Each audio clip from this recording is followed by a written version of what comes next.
Seltzer Kings podcasts. This episode is brought to you by Skinny Pop Popcorn. Perfectly popped, endlessly delicious. Oh, so light and crunchy. Skinny Pop Original Popcorn is the snack you've been searching for. Made with just 3 simple ingredients: popcorn kernels, sunflower oil, and salt. Snacking never felt or tasted so good. Perfectly popped, endlessly delicious. Give yourself permission to snack and pick up Skinny Pop Original Popcorn today. Please, you have to listen to me. You can't get married today. It's a huge mistake. Yeah, right. Thanks for the advice, Uncle. Help me here? Uncle, you don't recognize me, do you? I'm sorry, I It don't... sounds crazy, I know. But you have to believe me. I'm Xander Harris. I'm you.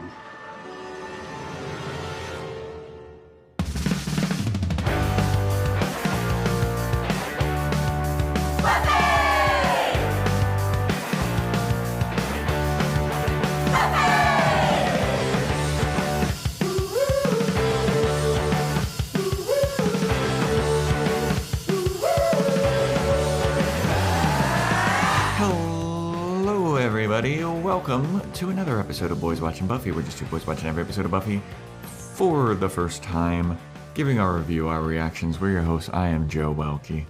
I am Vance.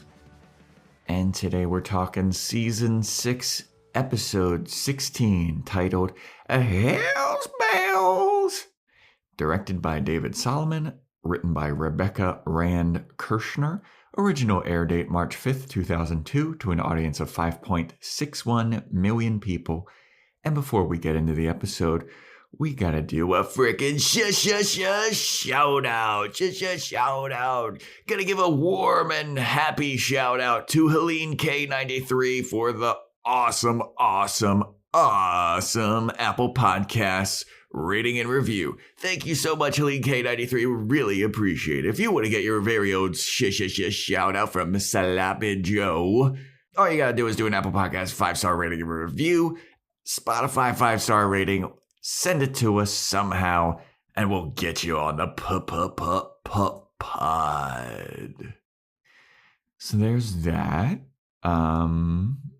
Do subscribe to our Patreon, patreon.com/boyswatchingbuffy, where we do Boys Watching Angel, we do Boys Watching Movies, we do Joe's Fashion Report /Corner. We've got a lot of fun stuff popping off there. Join our Discord. We have lively conversations about every episode, and even some episodes from like years ago.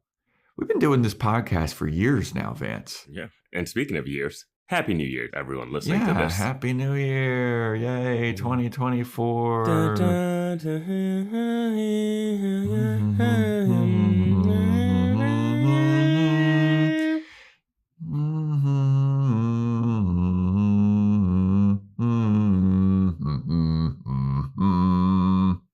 There you go.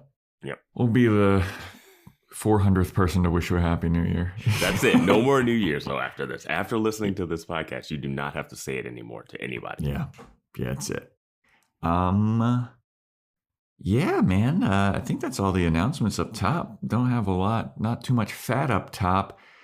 I gotta say, this week's episode of Buffy the Vampire Slayer and this week's episode of Angel really put me in a funk, put me in a bad mood. I was sour after watching both of these. Not happy about it.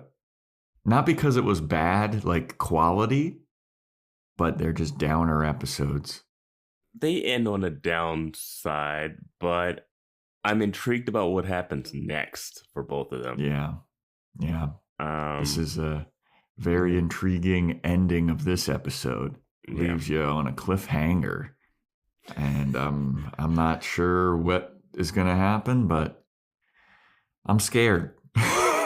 I wrote down a statement maybe like 10 minutes after watching it where I was like, this is what I want to ask. So, all right. I have a question. Well, I'm very, very excited to hear about that. But I will preface this episode by saying I'm going to say things that I don't think a lot of people are going to agree with about this episode. I'm going to probably hardcore be backing Xander Harris for this episode. I will lay out my arguments at the end, probably. But I think you're going to be surprised how many people aren't against Xander Harris for this. Yeah. I mean, some of the stuff that happens in this episode. He does do one classic Xander Harris dumb thing. Yes. Yeah. I mean, that's just, yeah. But I was like watching this episode and I was like, this isn't as bad as I thought it was going to be. What did you think was going to happen? I mean, our predictions last time, aside from the insane Hell's Bells predictions where Riley's going to show up with an eye patch and a hook for a hand. Yep. Still time. I know. I feel that no one's shown up with an eye patch yet or a hook for a hand. And that's crazy to me. Eye patch. Not that. I feel like somebody may have shown up with an eye patch, but no hooks for hands. But I thought that Xander was going to get cold feet. What about tentacles for hands? That's kind of close. Oh, okay. Yeah, that could be something. You can kind of make that into like a hook-like shape. Yeah. My prediction was that Xander was going to get cold feet, and just like for no reason, he was just going to stand up Anya. We weren't even going to. Kind of my prediction in my head. I don't know if I said it was like we weren't even going to like see Xander this episode. Like everything was going to be like, where's Xander? Where's Xander? Where's Xander? And we see Xander. Things are going pretty decently, and then all hell breaks loose. Hell's bells. Mm-hmm. And it didn't go down like that. And I'd give myself 25% correctness on the prediction just because I was going to give you full prediction. You said Anya, it was about Xander and Anya's wedding, and you said Anya's going to turn down a Hellfrick curse, which doesn't really come true, but it kind of ends up somewhere there. Yeah, so they do. Yeah, I was giving it fully on bells. All right, maybe I'll give myself 35%. You can't knock yourself down for your headcanon that you did not speak into existence. Yeah. Yeah.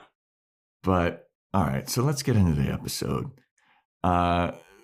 So much recapping at the top. So much recapping at the top. Buffy and Spike. Buffy telling Spike to tell her that he loves her, and he does. Xander and Anya getting engaged. Willow and Tara breaking up. Willow trying to get back with Tara, being excited that Tara is going to be at the wedding. Spike and Buffy breaking up. And then Cecily / Hellfrick recap. So, the start of the episode begins, and this is something we see a lot in Angel. This was straight out of Angel's playbook. We get Willow and Buffy, and they're looking, and they're like, oh my God, it's hideous. It's terrible. Oh, I can't even look at it. Close up on their faces. Wide shot to reveal they have absolutely hideous bridesmaid dresses. Did these make jokes? Yes, they did. You'll have to tune in Thursday. They look like Irish mermaids. Yeah, Buffy and Willow have different sleeves. Well, she's the best man. Willow's the best man. Oh, you're right. This also brought me back because it's the mirror that they look in the first Halloween episode. When Willow's trying to dress like Buffy, like she's trying to dress hotter. Where we debated what her costume is supposed to be because she dressed like a hot girl.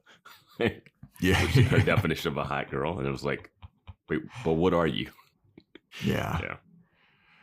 So they're looking at their hideous bridesmaids' dresses, and Willow's like, oh my God, maybe is it too late to get Anya to switch to the traditional demon outfits for weddings, which is blood larva and burlap?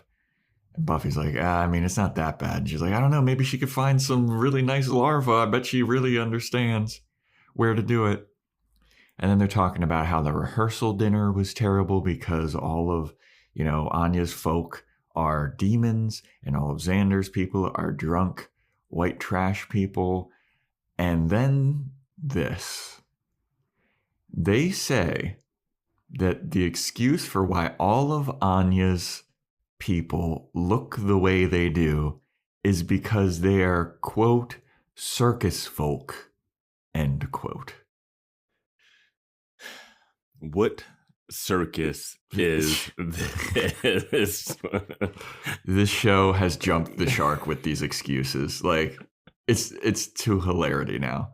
I know I've said this before, but this episode epitomizes Buffy the Vampire Slayer.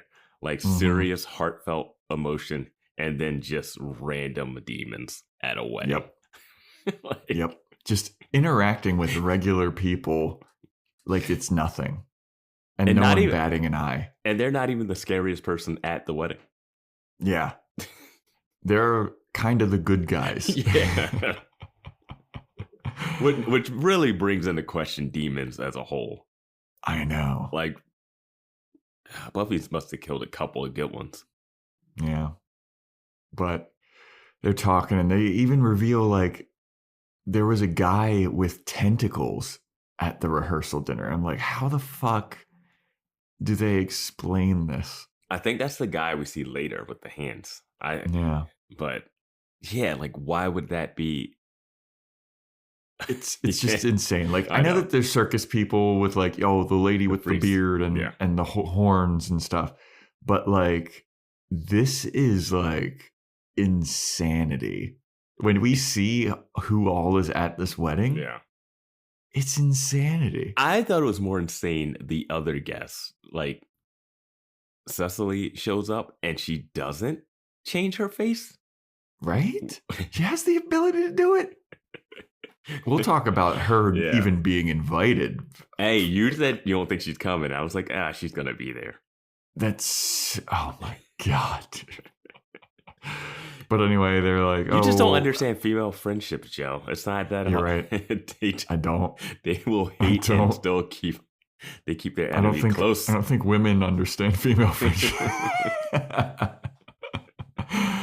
But they're like, there's a guy with the tentacles, and they're like, I don't know if the Xander's family really knows. They were all drunk, Xander's dad that was the worst I've seen him since my bat mitzvah. And Buffy was like, I noticed he threw up in my purse. And I was like, God damn, dude. Joe, you don't get it because you don't drink, okay? You don't get it. You don't get a lot of stuff. You don't get it. You ever throw up in a purse, Vance? No. You ever do that before? No. Yeah, me neither. So Anya shows up, and she's in her wedding dress, and she's not. No, she's not in a wedding dress. She's just she's not in it yet. Yeah, in a robe or something. Yeah. She shows up and she sees Buffy and Willow in the bridesmaids' dresses, and she's like, "Oh my God, I love them. You look so beautiful. Oh my God, this is gorgeous." Meanwhile, I also need to make mention that there is a insane thunderstorm happening outside. And we get a thunderclap right after she says, "This is the happiest day of my whole life." Thunderclap. Yeah. Thunderstruck. All the AC/DC songs.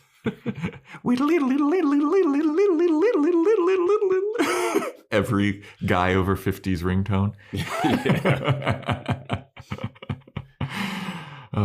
So then we go over to see Xander getting ready for the wedding, and he's with his Uncle Rory, who is just in a robe and his underwear, and he's trying to fix the coffee maker so he can make an Irish coffee. And Xander's like, "Really think you should be doing that this early? And also it's kind of on the fritz." And he fakes like he's getting electrocuted. And Xander's like, oh my God, Uncle Rory, you okay? And he's like, gotcha. The most realistic thing in this entire episode. The uncle prank joke electrocution. Yeah. Loved it. Yeah. So then a demon shows up named Craven? Craven? I thought he was Krullen, but you're looking at the Wikipedia, so you would know better than I am.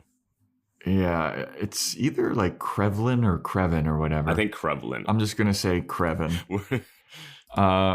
Kreven, And he's getting really offended because people keep calling him Kevin. He's like, that's not my name. Mm-hmm. He shows up. He's like, I can fix that coffee machine. And Kevin looks insane. He's a hideous. He not doesn't as look much as bad like as some of Clem. the demons. He doesn't look as bad as Clem, I would say. He looks like he has like a real bad skin disease and kind of balding and stuff, but like not. He looks like he's he not looks like the most insane demon that shows up. Yes, but definitely not pleasant to look at breakfast. Yeah. So he's like, oh, I can go fix this coffee machine. And Uncle Rory's like, all right, sure, Kevin. It's Krevin. Anyway, Xander's parents show up and his mom is all worried that she's not going to be in any of the pictures for some reason. Like that's her like resounding like, oh, it doesn't even matter what I look like because I'm probably not going to be in any of the pictures. And Xander's like, you're going to be in the pictures. Like, what are you doing? And Krevin, he says like, well, I think you look beautiful, Miss Harris. And then Xander's dad's looking at Krevin like, who the fuck do you think you are talking to my wife like that? Are you trying to mack on my wife? I don't think he does that, does he? He looks like, why are you talking to my wife? I think he looks at him like, what is this? She's like, you're one of Anya's people. Because what we know from later, this guy does not care about his wife at all. So I don't think he ever gave that look. I don't think that was it. Also, this is not the same guy from the dream sequence, is it? No. Yeah, I was like, this guy is way different looking. And this is our first time actually meeting Xander's dad. Yeah. We saw him in the nightmare scenario or dream thing from You Haven't Even Begun to Begin or whatever. I don't remember. Yeah. And he had a full head of hair and it was like dark haired and he looked more like an Italian guy or something. He was shorter and stockier and stuff. Yeah. But this guy, he is just like, I don't like how he says that he doesn't like Craven because he remembers he resembles his mother-in-law or something.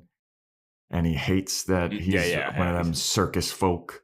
Craven is like, oh, I talked to you at he's like, who are you? He's like, we met at the rehearsal dinner. You said I look like your mother-in-law.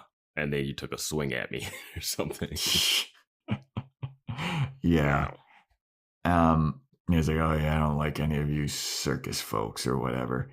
And Xander's cousin, I forget her name. Carol.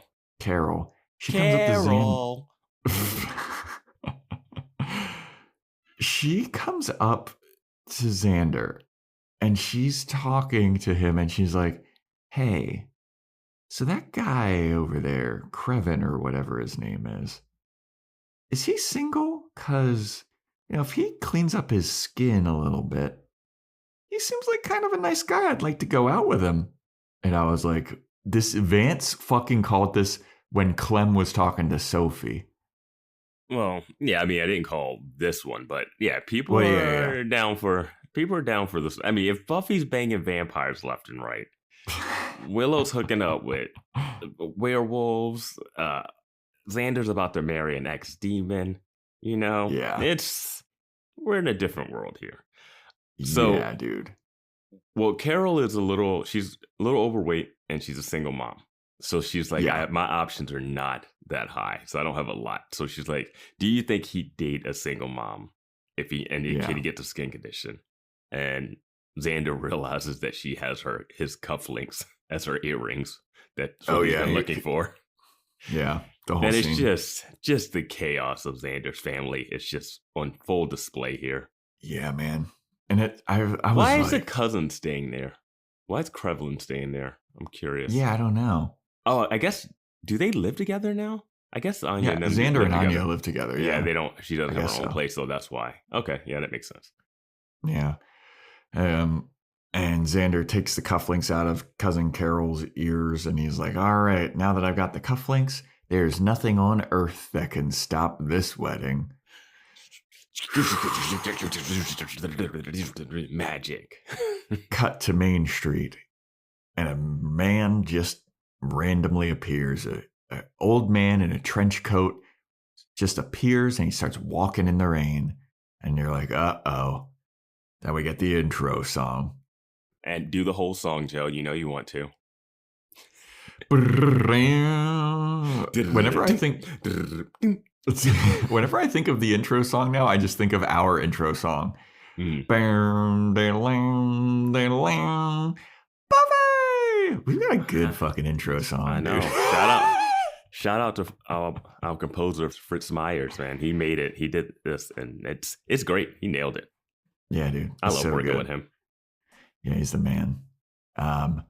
So anyway, we come back from the intro song, and Xander's cummerbund isn't fitting, and Buffy's trying to like help him get into it. And he's like, I don't know how it could have happened. I've just been eating nothing but Doritos the last episode. That's been my entire diet. I'm not be able to. How are people gonna see the disgusting part where my shirt meets my pants? It's gonna be awful. And Buffy's like, calm down. She's helping him get his cummerbund on. She gets it in. And then she's about ready to tie his bow tie, and she's helping him get ready. And she's like, I'm so happy for you. I'm getting all teary-eyed. This is so nice. I'm very happy for you guys. And it's very sweet. Yeah.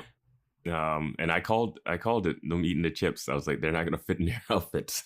Yeah. It's a week away. They even called it too. Yeah. It's a week away. Yeah. He says he's super happy, and she starts tearing up, and she's Yeah. So then Willow and Tara are trying to get Anya in her dress, and Willow and Tara are looking at each other, and they're all giddy, and they're all it was so forced. Like it was nothing that giggly about it. Yeah. But Anya's like practicing her vows, and her vows are terrible. Mm-hmm. And it's just like, I will promise to love you forever, and I will be yours, but not like in a materialistic way, because that's misogynistic and bigoted, and I'm not an object that can be owned. I am a woman, but I love you, and we can still have sex and all that stuff. And Willow and Tara are like, I wrote down 2 things here. 1, Willow is really skirting her best man duties. Oh yeah, she is. Because she just bounced to go flirt with Tara. And Anya, I wrote down a line that doesn't really come in, but Anya, when she's practicing her vows, says something like, take care of my heart. I give my heart to you, and something like that. And it kind of plays out at the end, but I thought it was going to be like some literal heart shit. Oh yeah. I got like really scared. Rips her heart out. Yeah, I was like, oh boy, what is happening? Yeah. And then they finally get Anya into her dress, and Willow and Tara look back, and they step back and they're like, oh my God, you look so good. And Anya's just like, I am so excited to be getting married. This is going to be the best day of my life. She says, I'm excited to be marrying my best friend. Yeah. Yeah. Oh boy. You don't have to marry your best friend. No. Yeah. No. That'd be weird. So then we go to the lodge, like Moose Lodge type place where they're getting married, and all the guests are coming in, and is this his Uncle Rory? Yes. This is Uncle Rory is villain number 1.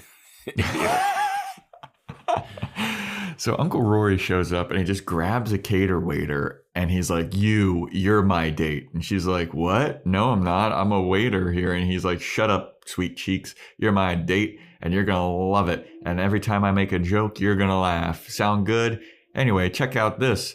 This is taxidermy. They did it wrong. Let me explain how to do taxidermy. You have to slit the mouth open better, and you got to put your finger in there and everything. And I was just like, oh, geez. He went full creepster, and I could not understand why this person was letting this happen. Yeah. Like, it's one thing, like, he doesn't have the power dynamic that you have, like, oh no, he's like really high up at the company, and he's like really creeping on me, and I don't get fired if I do this. Like, this guy is not the groom, not the like in charge of the wedding plan, not his boss. He's not like the person that hired her. No. And I'm like, why are you letting this happen? Like, this is a drunk rant. He's not even like wasted, like noticeably drunk. He's just Uncle Rory being a full creepster. And she's just walking with him like, I guess this is my night. All the other people have to be like, dude, you're supposed to be getting hors d'oeuvres, pouring champagne. Like, what? Like, Someone that she became this guy's date. Someone that she works with should be like, hey, We got to put a stop to this, like something. Yeah. But it's also weird, too, because it seems like Dawn is like the greeter for everybody at this wedding. Yeah. So Dawn is like talking to him and she's like, oh, okay, Uncle Rory, you're weird. And then she turns around and a hymen demon shows up. And Dawn is like, excuse me, what? You're a what kind of demon? It's like, hymen demon. I'm the god of matrimony. Oh, but that's the same guy that we've seen before who tried to convince Willow to turn and who refused to give Anya her powers back when she had her powers taken. I think his name is Dofrin or something. Fenarfrin or something like that. I just wrote him down. I wrote down the god of matrimony, but then I wrote vengeance demon boss.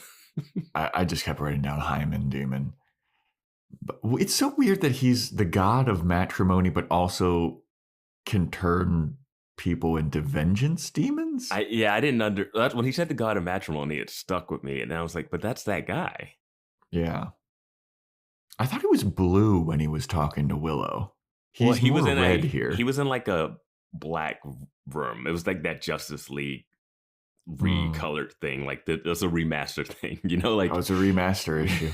Well, because he's in like full bright light, and that like plastic face of his is better at night. I feel like better. You know what I mean? It's just like you don't see the prosthetics. Yeah, you don't see the cracks. Yeah. So he's there, and Halfrick shows up, and Dawn's like, "You're here?" And she's like, "Of course I'm here.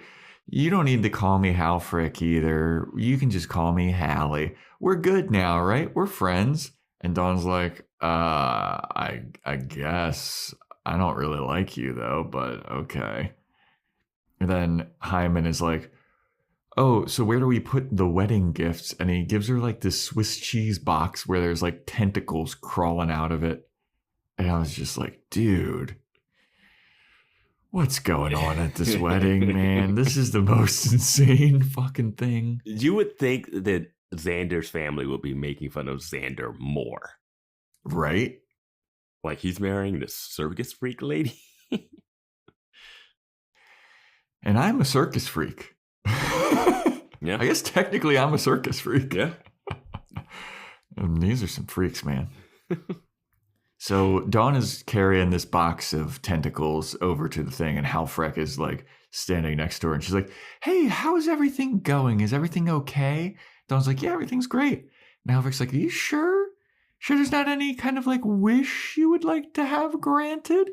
And Dofrin is like, Hallie, come on.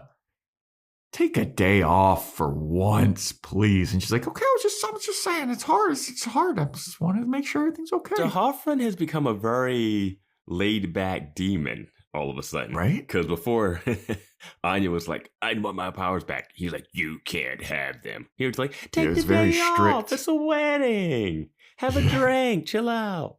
Well, when he's there at a wedding, he's the god of matrimony. He's not a vengeance demon anymore. He's just a fucking guy chilling. But... Cut to the end of the episode, he does not care about marriage at all. No, he does not. He is a fucking piece of shit. But yeah, so Dawn's putting that tentacle box somewhere. Spike shows up with some punk rock looking lady. Did you think this was a vampire? I'm going to be real with you. I didn't know, and I did not care because I was certain that I was never going to see this lady ever again. I paid very little attention to this woman. I was just like, my only thought when she showed up, I was like, she's dressed kind of like him. Is she a vampire? Does she have that classic, not the, like Sunnydale vampires look different all the time, but she has that like classic Lost Boys vampire look. Yeah. So now here's a question. So it's raining outside, right? Spike just showed up. I guess he just walked there. Can he be out when it's just raining out? I didn't even think about that. So there you go. I mean, when he walks in, it seems like it's a sunnier day. Oh, yeah. It seems like when the people are coming in, the sun's out. The rain is cleared up. It's great. Yeah. So I was like, can he be fine in like cloud? If it's like a cloudy day, can he just go walking around? Well, in the Angel episode we're gonna review, Angel's walking around with a blanket over him, but it's not smoking at all. Mm-hmm. So it's just like whatever. Well, it's because he's super powerful from the Master's bloodline, yada yada yada. Yeah. But I was like, how the fuck did he just show up to this? It's daytime. But anyway. Isn't Spike from the Master's bloodline? Yeah, I guess he's like once or twice removed. Aren't like most vampires was eventually descendants from the bloodline? I guess how watered down it is. Yeah.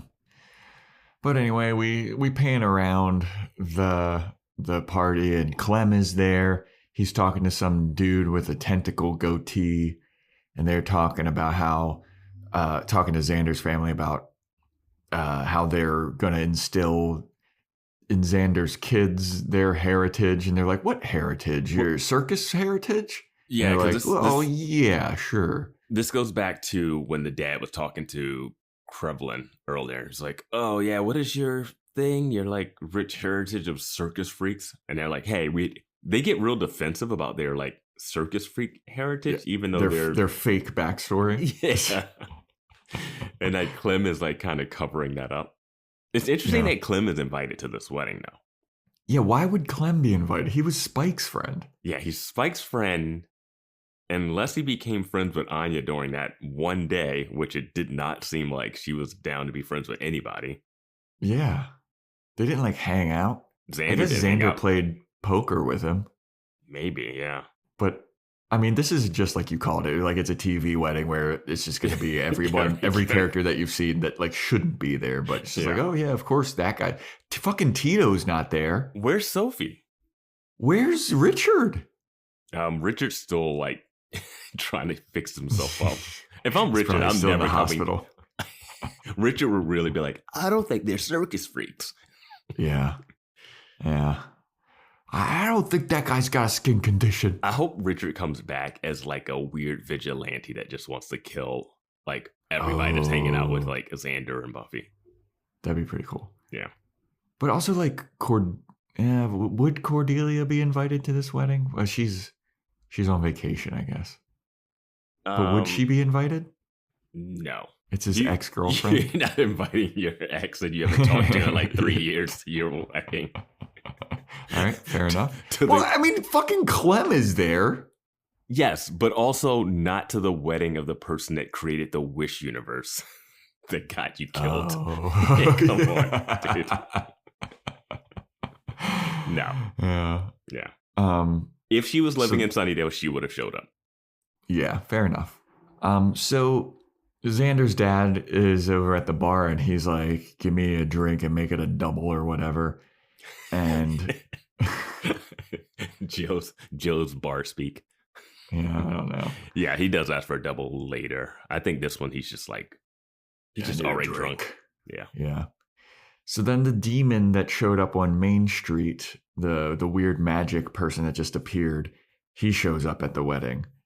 And we're like, oh, it's a mysterious guy in a trench coat. He can't be up to anything good. So then we go to Xander, and Xander's getting ready. He's wearing his tux, and he's like looking at himself in the mirror, and he asks Buffy, hey, how do I look? And Buffy's like, you look ready. And she's like, you know what, Xander? I'm happy for you. I'm glad that you're getting married because you're one of the decent ones. And then Xander just absolutely destroys that whole notion by going like, well, I only got 15-ish minutes before the wedding starts. You want to get a quick one in before I go walk down the aisle and you want to fuck Buffy? And Buffy's like, oh, there. They just hug. It's written and done better than that. Than what you said. It's like, it's not as like, I mean, it's a Xanderism. But I when he said it, he makes a joke about hooking up with Buffy, and I wrote in my note, he had to do it. She like teed him up for that one. I forget exactly the wording, but it's no way he doesn't say that line. Like, he doesn't mean it when he says it. Yeah. But he has to say it. It's just a joke. It's Xander. Yeah, and he's so far past being like infatuated with her. Like a lot of the people from the earlier seasons had deep infatuations, especially Willow with Xander. My God, Willow was I mean, she was like really hurt with this one. Yeah. But she's moved on. Yeah, she's moved on to a completely new gender. And we get like some where she seems like she's not going to go back. Like it's not a fluid situation. Yeah. I mean, this was 2002 ideas of sexuality. It's like, hey, I'm a lesbian now. It's not like, hey, you can do whatever you want, dude. Yeah. But I gotta say, in the Xander debate channel, I'm gonna use Buffy's quote. Xander's one of the decent ones. Buffy's even freaking sticking up for this guy. This is your Lord and Savior, everybody. All you haters. All you Xander haters. What is going to happen later? What is he going to do? So Xander, after he makes his little sex joke, Buffy's like, that's not happening. He's like, yeah, I know. All right, let's go over the game plan. Buffy, you need to keep my dad away from the bar. I was like, please. Too late. This is exactly what I was like. Damn, she's doing a bad job at this already. And I was like, where is your best man? Yeah. Why is Buffy not your best man? Yeah, I don't know. I mean, of course, he grew up with Willow. He knew her longer. Yeah, they ate ice cream together before Buffy ever showed up. But so then Dawn shows up. Ice cream on the nose. Oh, that was so sad. That was so sad. It was the saddest thing. Moment. Oh God. Xander is just looking at her like, "What are you doing?" She's like, "Oh, I thought I was being cute." Oh, that one hit me in the heart. That one hit me in the feels right there. Just thinking back on that one. Tough. That was rough. That was tough. Yeah. So Dawn shows up and she's like, "Buffy, guess what? Spike is here and he brought a date." And Buffy's like, "Oh, he brought a date, huh? Interesting." And I'm glad none of you guys realized my weird reaction to that shouldn't have happened because you don't know I'm hooking up with him. Yeah. And Dawn's like, "Yeah, she looks like a total skank." Good Lord. Yep. So Xander's like, "All right, well, I'm going to head out. I'm going to go and do a little meet and greet." And he's going and he's getting pulled in like 100,000 different directions. Like every member of his family's like, "Xander, hi, Xander, hey, hey, what's up, Xander? Hey, Xander, hi, how are you doing? Xander, how's it going?" And I was like, I don't think that this is how weddings happen. Like they don't do like a meet and greet before the wedding with the groom. No. Yeah. No, they'll be around. Sometimes there's like a cocktail hour. I went to a wedding in New Orleans not too long ago. Like you'll have like stuff in the beginning, but it's not. This is very TV. He walks out and they're like, "Oh, him!" And no one's in their seat. Everyone's just like going after him. Yeah, he's like shaking everyone's hand like a politician too. It's like, "Hello, hey, hi, nice to meet you." Like the first couple shake his hand and just like walk away. And I was like, "What?" Yeah. But then the guy in the trench coat from Main Street, he shows up and he's like, "Xander, I need to talk to you." But Xander's getting pulled in a bunch of different directions. He's like, "Okay, I will talk to you in a second." He's like, "Do I know you?" And then eventually, after a little bit, the guy in the trench coat just grabs Xander and he pulls him away. And he's like, I'm here and I need to tell you something. You cannot get married today. It's a huge mistake. And as soon as he said, "You can't get married today," I went, "Oh my God, it's Xander from the future." Really? Yes. As soon as he pulled him away, I was like, this is Xander from the future. Wow. And when he was like, "You can't do this, is married, it's a big mistake." And then he does reveal himself as, well, he quote unquote reveals himself to be Xander from the future. Now, he says he's Xander from the future. And I was like, oh, this is kind of cool, right? Mm-hmm. And then he's like, "Hey, I can prove it to you." And then he pulls out a magic orb and shows it to him. And I was like, that's all that Xander needs. I was like, wait, how does this prove that you're... I thought he was going to like say something about his pet. Like, you know, the normal... We've had this before. The doubles, people in body switches. Normally there's like... I said everyone needs a code word. Everyone needs some type of code word or something. But he doesn't say like, "Oh, on your 5th birthday, this happened," or "this happened here." He does not give him any type of proof. I would have loved if he did the Snoopy dance from Christmas. Remember when Xander was trying to prove to Willow? He's like, hey, it's me. Here's all the proof. Yeah. Did you see that old man do the Snoopy dance? Yeah. Like something, like anything. But he just like pulls out an orb. He just pulls out a crystal ball, and Xander looks at it. I was like, is this like hypnotism or something? Like, what is this?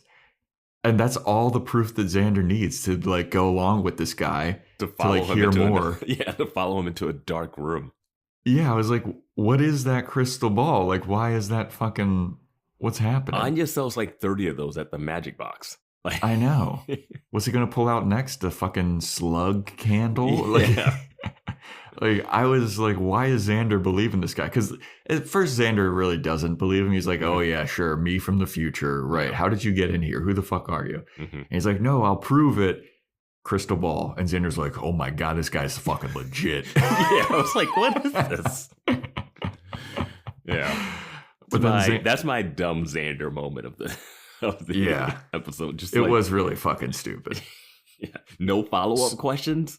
Not one. Yeah. But Xander's dad now wants to make a toast.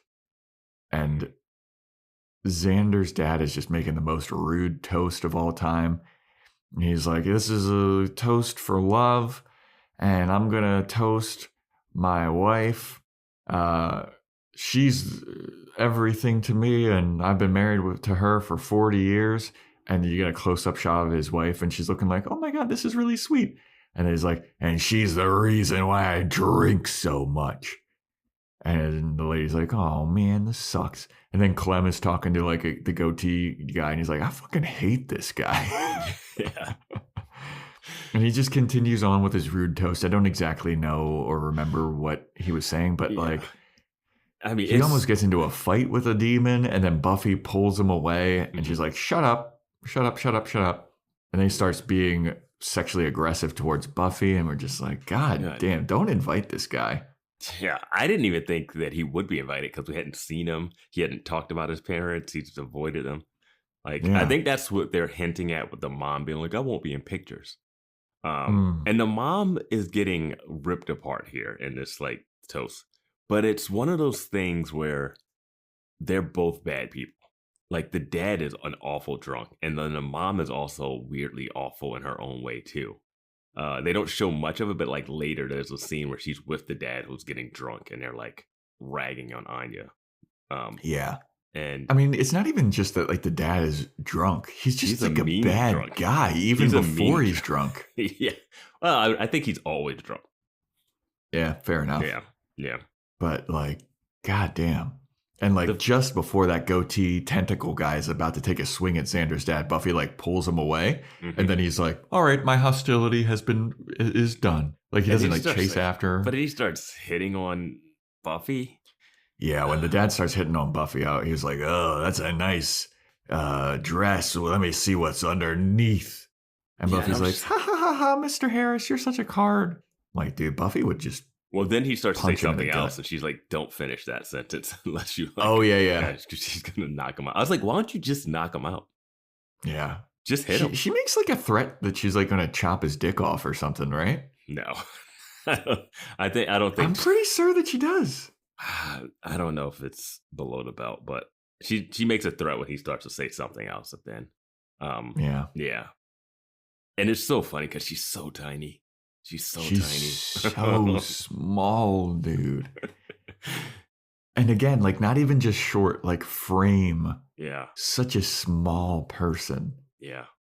It's hilarious. I mean, even looking back at like, I saw like a picture of Buffy from season 1, and like her face is even like fuller. Like she looks really skinny in these episodes recently. Like, I don't know, man. It's weird. She's so small. Mm-hmm.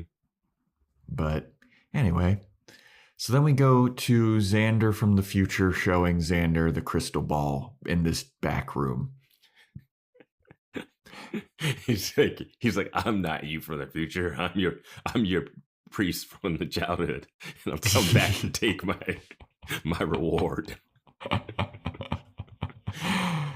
So he's like looking to the ball, and Xander's like, yeah, what is this ball? What is that? Is that some kind of magic thing? Like, who gives a fuck? Like, Anya sells a bunch of those. And he's like, no, this is a ball, and this is going to show you what your life will be like from here on out if you get married today. And Xander's like, all right, let me look into it. So he looks into it, and it shows him a world where he and Anya... It sucks him into the ball. Oh, yes, yes. I thought when he got sucked into the ball, that was going to be it. That was the trick. To suck him into this ball and then, like, capture him, and then he's not there. I did not think this was going to show him his future, because I was so on that, like, what is this orb? Yeah.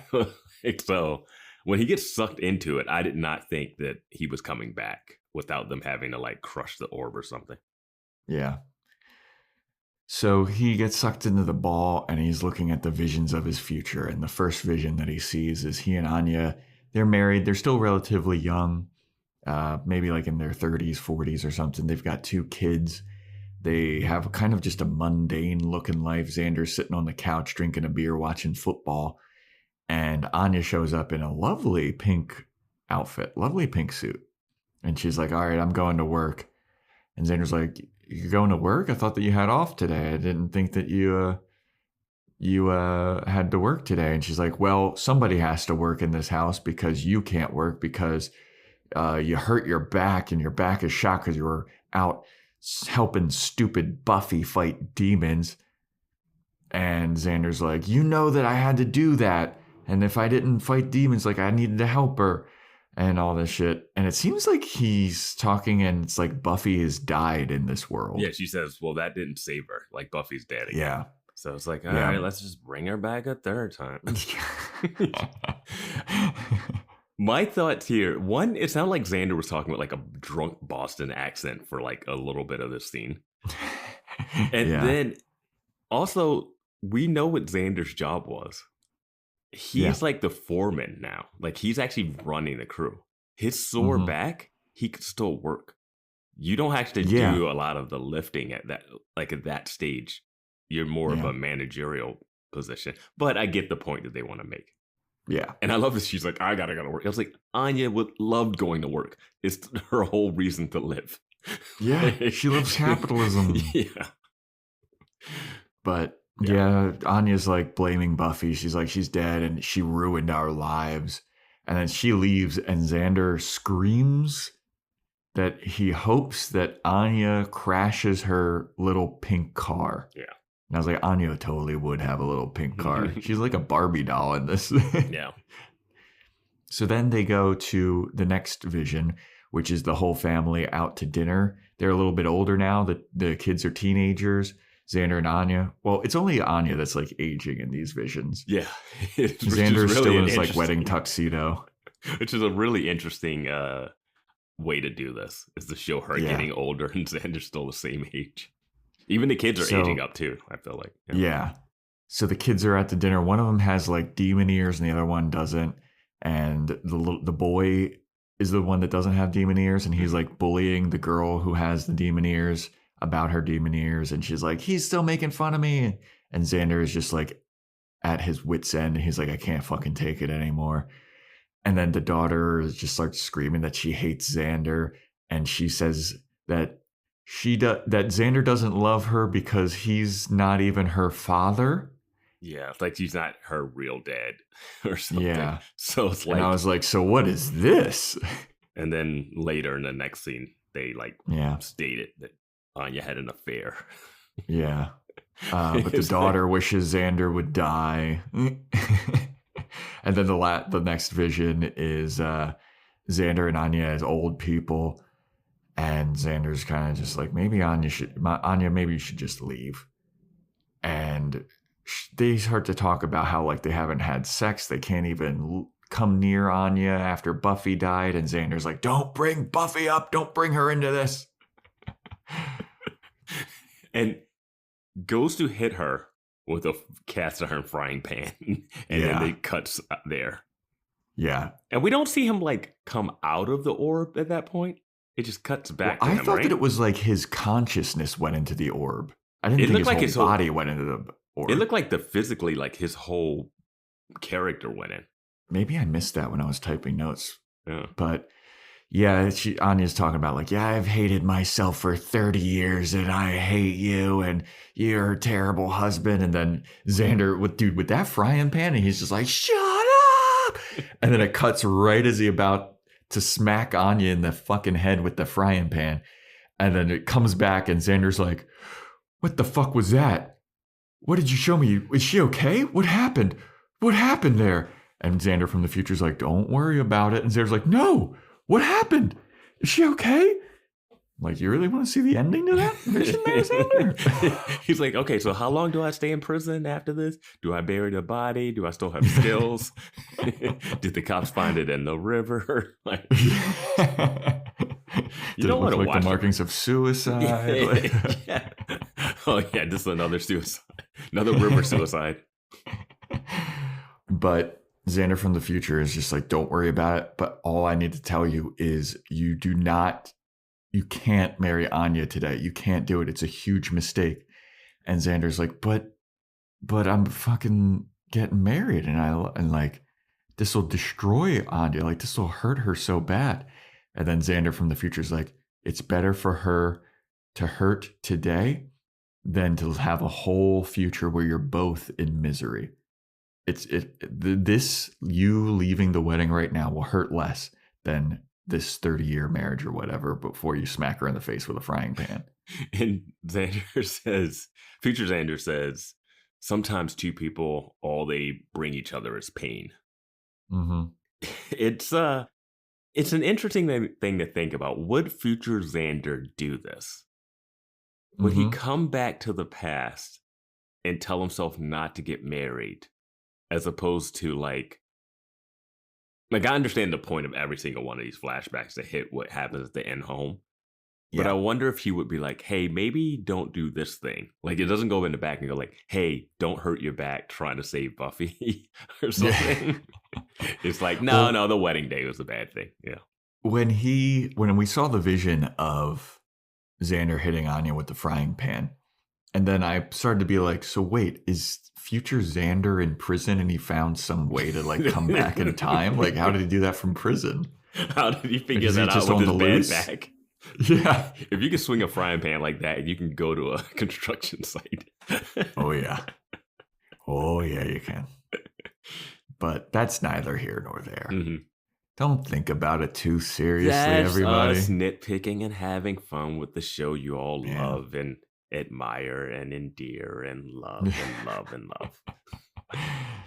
But yeah, I was like, damn, future Xander, how the fuck did you do this, dude? How did you make this happen?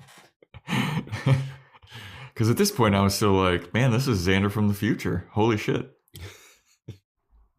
So anyway, I was buying it. I was with it, but I did not believe his proof. I did not like his proof. So then we go over to Buffy. And Buffy needs to go across the lodge. And in order to do that, she needs to pass Spike. So she's like, all right, let's just have this awkward interaction, I guess. Whatever, let me go up to Spike. So she comes up and she's like, hi, Spike. And Spike's like, oh, hey, did you see I had a date? Did you hear I have a date to the wedding? And Buffy's like, yes, I heard. And he's like, you jealous? Buffy's like, a little bit. But it doesn't change anything. And Spike's like, good. I'm fucking glad that you're jealous. But no, I'm sorry if I hurt you. But wait, oh, fuck. I mean, good. I want to hurt you. But should I leave? Do you want me to leave? I'll leave. And then I wrote in my notes that just like Spike is having such a hard time being a dick to Buffy. This is just a good scene. Because she says it hurts. She says it, I'm not getting back with you. Your little attempt at jealousy worked. And then he's like, it's good to see you happy. You're like glowing. And they have these like, this real like kindred relationships. Like, this is nice. Yeah. And it was really nice. Yeah. Because he's like, I'm happy that you're happy. Yeah. You have this glow about you when you're happy. She's like, the dress is radioactive, which is funny. Yeah. Buffy's it's a cute moment. And then he's like, but it hurts though, right? And she's like, yeah, it hurts. It's like, because at one point he's like, it's still evil, you know? Like, yeah.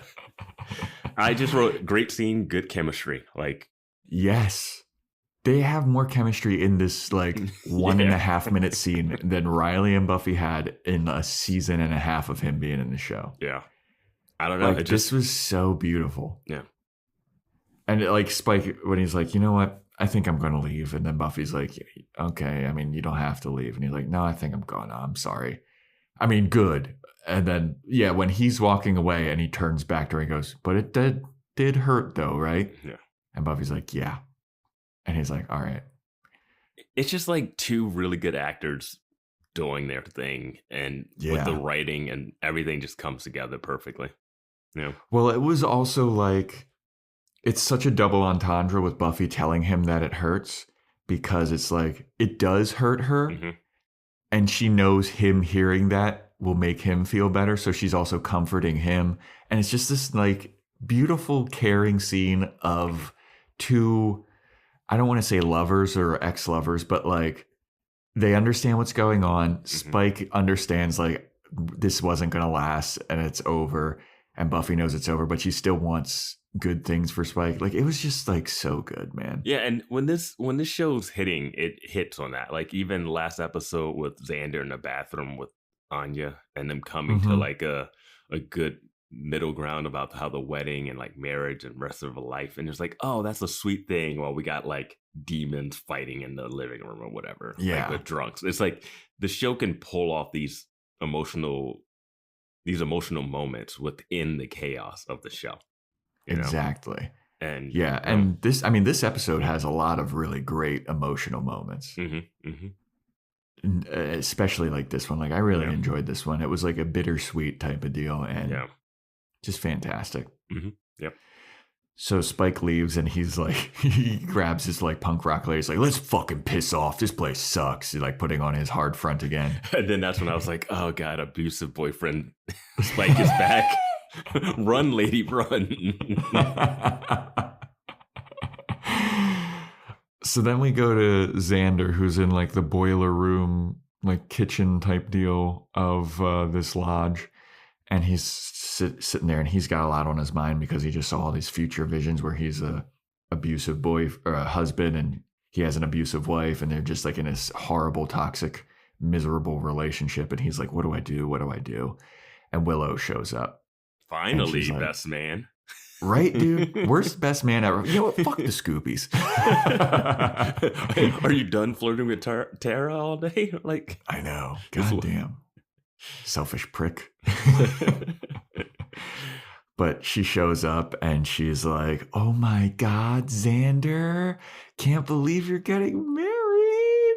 Oh my God, you look so good in your tuxedo. Oh man, back in the day, me seeing you in formal wear, that would lead us down a dark path. And I was like, nice callback. Nice callback to the prom makeout thing, yep. Right? Yeah. I think or was it prom, or it was like another dance? It was like homecoming, right? It was some kind of dance that... They were getting dressed in the room together and started making Yeah, and they both looked real good. I remember Willow looking real good in that prom dress and Xander looking good in his tux. Mm-hmm. And was that the first time that they kissed? I think that might have been the first time they kissed. And then they kept like hooking up in front of their secret. But like at the bronze in front of... They both were in relationships. Yeah. Yeah. But yeah, I was like, what a callback. Way to go, show. Mm-hmm. But Willow's like, I'm so excited for you. Oh, it's so cool. It's so awesome that you're getting married. And Xander's like, yeah. And his mind is elsewhere. And then Willow hugs him and she's like, all right, are you ready? You ready? And Xander's like, yeah, I'll be out in a second. I just need to practice my vows. I'm sorry. Can I have some time alone? She's like, oh yeah, sure. So she leaves. And then we go over to Anya, who's practicing her. I just want to bring up one thing in this scene. When she comes in, she's like, oh yeah, if I was into the XY thing again, I'd like you doing that. And he's like, well, and to keep it fair with Xander, he's like, well, you don't look too bad. Your double X's don't look too bad either, And it's a great like way to have a weird dirtiness of a line, but also just talking about chromosomes. Like, I just thought it was like an interesting way to do it. And Xander's going to make the sex joke with his all-female friends. It's fine. That's what he's doing, man. None of them going to hook up with him. Yeah. And they know that he's just joking. And Yeah. So then we go over to Anya, who's practicing her vows with Tara. And they're just the most... This is like the worst run of her vows. Yeah.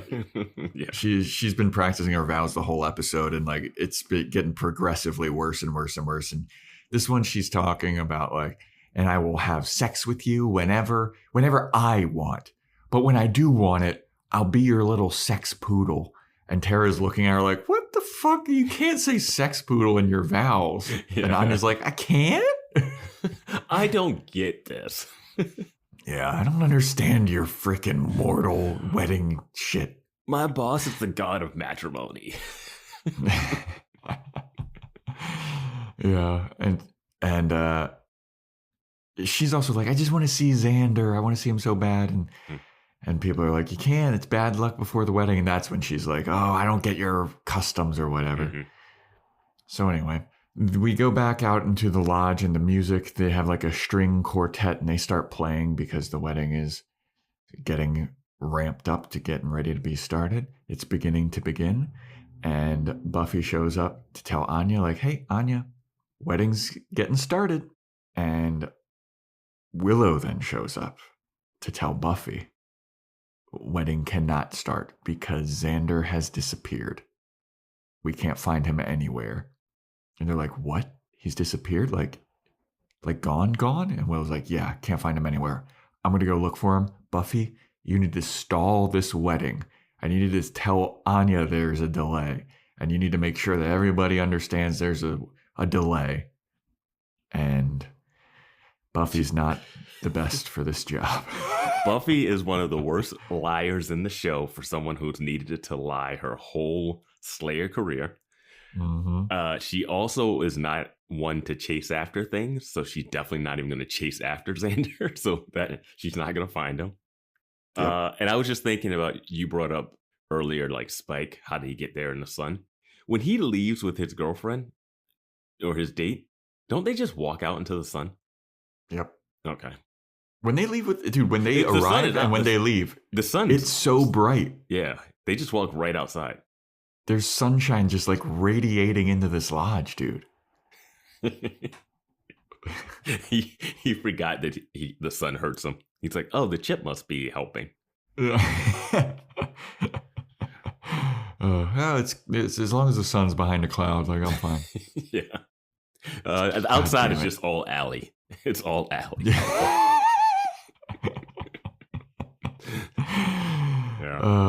So Buffy goes to the back room where Anya's getting ready, and she's like, Anya, I'm so sorry to tell you this. There's going to be a delay.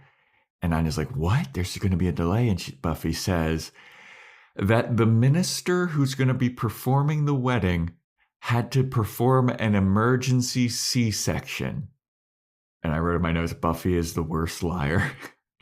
And Anya's like, he's going to do a what? And Buffy's like, yeah, he's a minister doctor. He's a minotaur, but not like a minotaur, like half horse, because that'd be weird. He's a minister / doctor. Yeah, so he's going to be a little bit, probably only like 15, 20 minutes. And I was like, 15, 20 minutes? I could just picture someone writing that minister, doctor, minotaur like thing. You're just like almost mad-libbing it. You're like, all right, what is this? Okay, yeah, minister, doctor, minotaur. Yeah, but not like a minotaur. Like, yeah, I think Buffy could deliver this. I think Sarah Michelle Gellar could deliver this and make it funny. Okay, cool. Yep. So I'm just like, okay, cool. Well, I'm glad that there's actually kind of a delay because I'm going to practice my vows a bit more. Maybe I'll eliminate that sex poodle line. Yeah.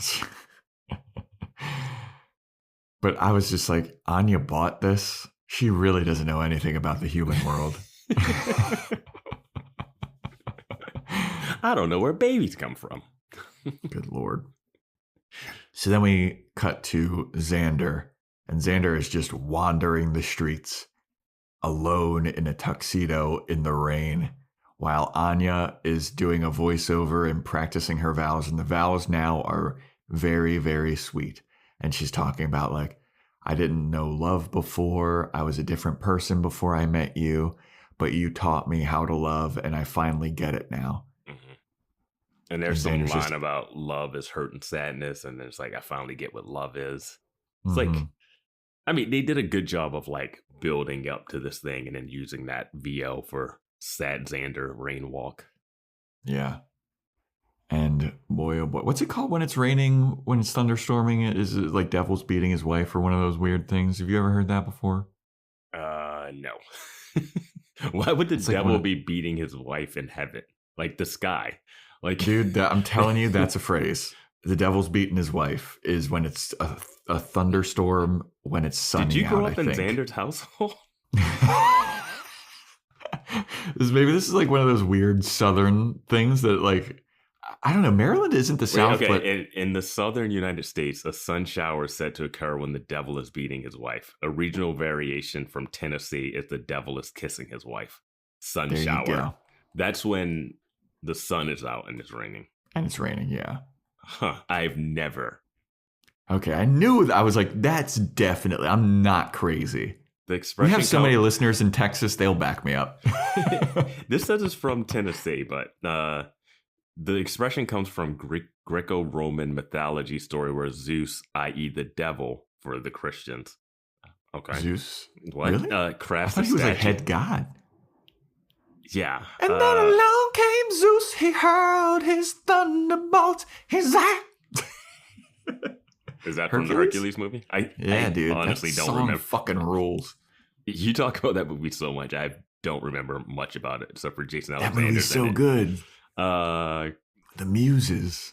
He crafts a statue and organizes a fake wedding. Oh shit! So this is just like the first thing that came up when I googled this. The expression. Where does the devil is beating his wife and marrying his daughter come from? The expression comes from a Greco-Roman mythological story where Zeus, i.e. the devil for the Christians, crafts a statue, i.e. his daughter, and organizes a fake wedding in order to make his wife, Hera, jealous. Hera lost her temper only to discover that she had been pranked, i.e. she was beaten by Zeus. Holy shit. So none of this stuff means the literal thing that it means. But yeah, but it references this episode. Yeah. There's a fake wedding and a prank and all this kind of shit. Yeah. Well, not a fake wedding, but like, oh man, was that on purpose? Holy crap. You may have stumbled onto something that we would have gotten in Discord because Joe Dean, I beat you to the punch, my friend. Because we had someone bring up the title of what was an episode that we did, and we were like, we don't understand this title, and it was like a poem, some poetry or something. I'm not sure. Oh, what episode? I think it was. Was it in season 6? No, yeah, I think it was like 2 episodes ago. Older and Far Away. That's what it was. Yes, Older and Far Away is actually something, and I don't have some the kind details. Of poem. Or some story or something, and that's what that meaning is for. Yeah. But yeah, I think we stumbled on something. Yeah. All right. Devil beating his wife. Okay. All right. Tangent. We discovered something. These tangents aren't all worthless. Yeah. They don't all end in the King of Queens theme song. But they can. My eyes are getting weary. So yeah. This overlay of Anya's vows and Xander walking around like, oh man, it was so heartbreaking. Very, very sweet of Anya's vows. And she's so excited. And then Xander's just like so conflicted, just wandering the streets in the rain. Like, oh man. So then we go back to the wedding, and the guests are getting impatient. They're like, what the fuck's going on? Why isn't this wedding happening yet? Like, this isn't a Hollywood wedding. We don't say it starts at 8 and it actually starts at 8:30. Like, what the fuck's happening here? Buffy shows up and she starts walking down the aisle, and the wedding quartet starts playing the Here Comes the Bride song, and Buffy's like, oh, no. Doesn't Cousin Carol start tearing up when Buffy's walking down the aisle? Yeah. Like, what is that? Cousin Carol has one of my favorite lines, and I'm not even going to say it. It will just be the outro to this podcast. Okay. Yeah. So Buffy goes up and she's whispering in the priest's ear that, hey, there's going to be a delay. yada, yada, yada, but nobody can hear it. So then Buffy is whispering to this guy. Cousin Carol is like making eyes at Krevlin. Mm-hmm. And Krevlin's kind of looking at her like sheepishly, like, oh, hey, how are you? Dude, I love Krevlin's like body language too here, because he's like sitting, but he's like leaned forward and he's in the aisle. So he's got that like lean to the side and lean forward, like looking to see what's going on. Like he doesn't he's not like sitting back on the chair. He's not just sitting straight upright. He's got this like slouched over, like too cool. I don't know. I just like that. It's just an interesting look for him.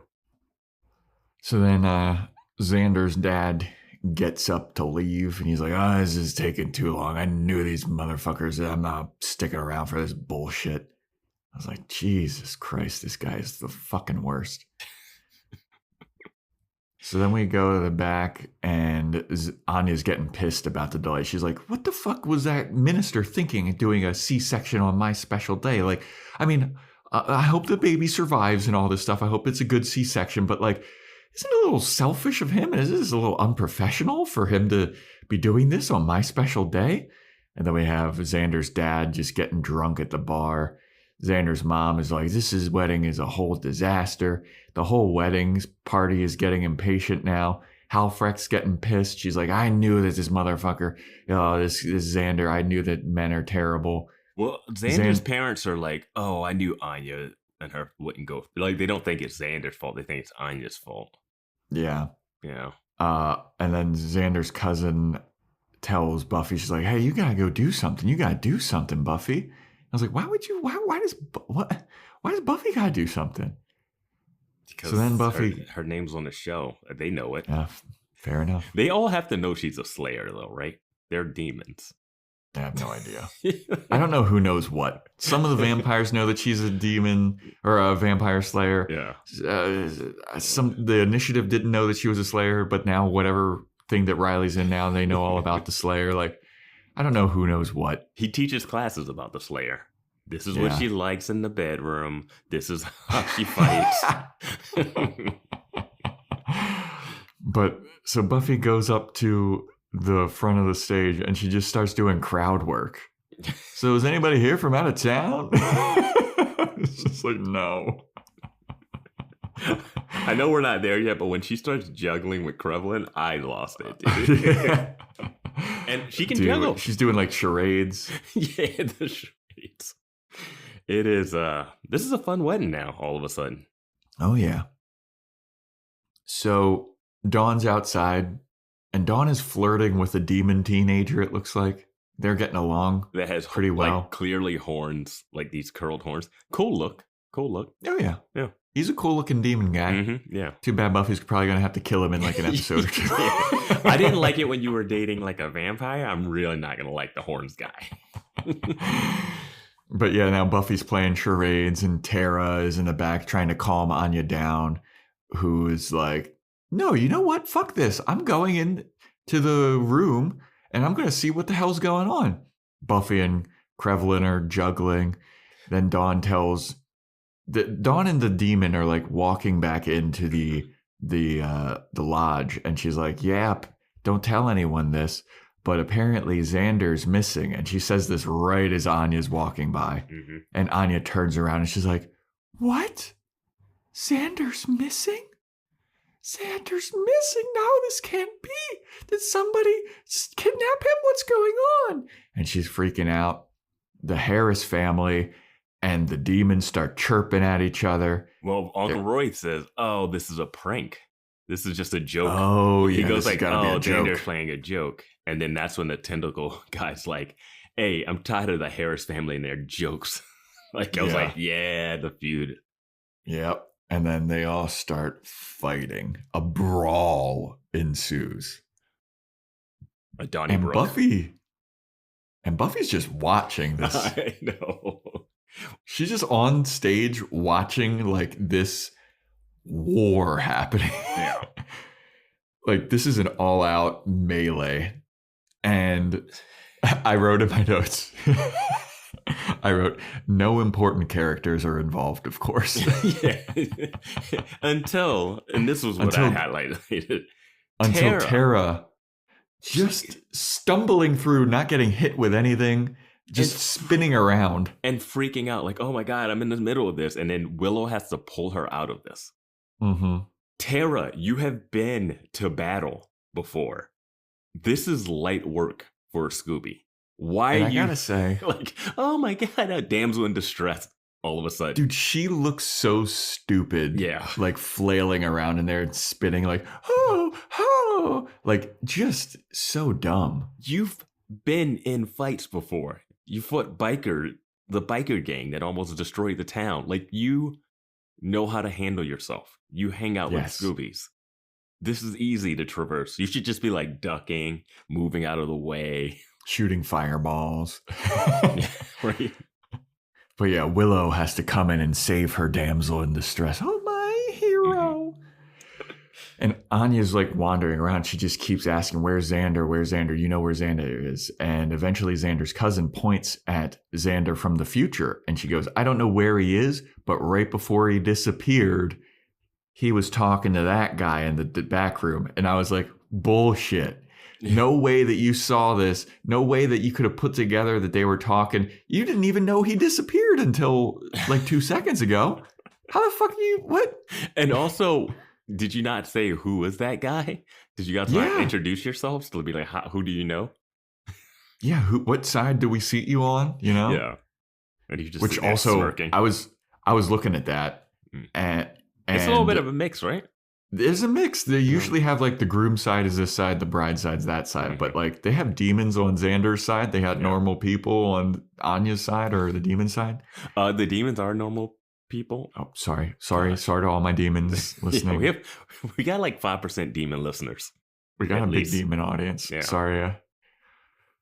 I just want I want to say this. I want to shout out to whoever's listening to this podcast in Montana.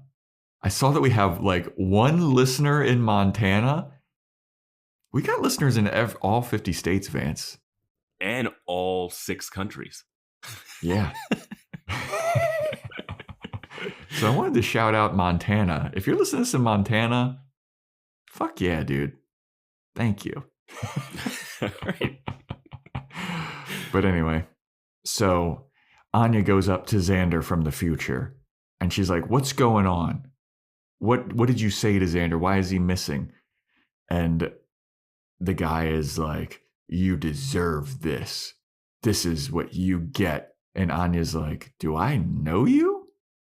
And Xander from the future just turns into the most giant spooky demon of all time.